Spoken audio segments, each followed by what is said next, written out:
defensem un transport popular i defensem un transport de qualitat. I això implica tres coses, les tres R's. Hem de recuperar, hem de retornar i hem de reduir.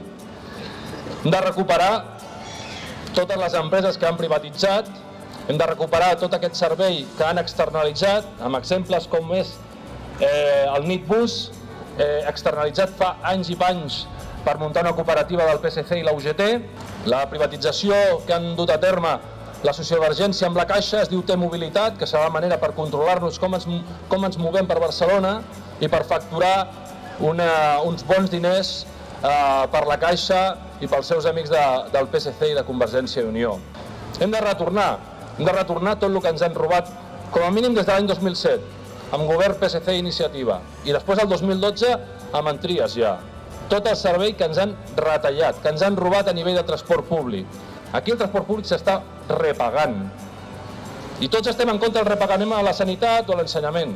I no ens qüestionem que s'està repagant el transport públic. L'estem pagant amb els nostres impostos i després hem de tornar a pagar amb el nostre bitllet. I hem de tendir a eliminar el repagament. I no és una utopia. Hi ha capitals d'Europa que ara mateix tenen transport públic gratuït. Per tant, hem de començar a posar aquest debat sobre la taula i hem de començar a exigir que vagin en aquesta direcció. Però per poder fer aquestes tres coses, hi ha una cosa que és bàsica. Hem de netejar, hem de fer dissabte a les empreses públiques municipals que són menjadores de polítics posats a dit, de càrrecs de confiança posats a dit. S'ha de canviar totalment, s'ha de trencar un model totalment jeràrquic. Hem d'anar cap a unes empreses municipals on hi hagi una participació i una gestió de la gent de Barcelona, dels treballadors i treballadores del transport públic i també de la gent que s'elegeix a l'Ajuntament.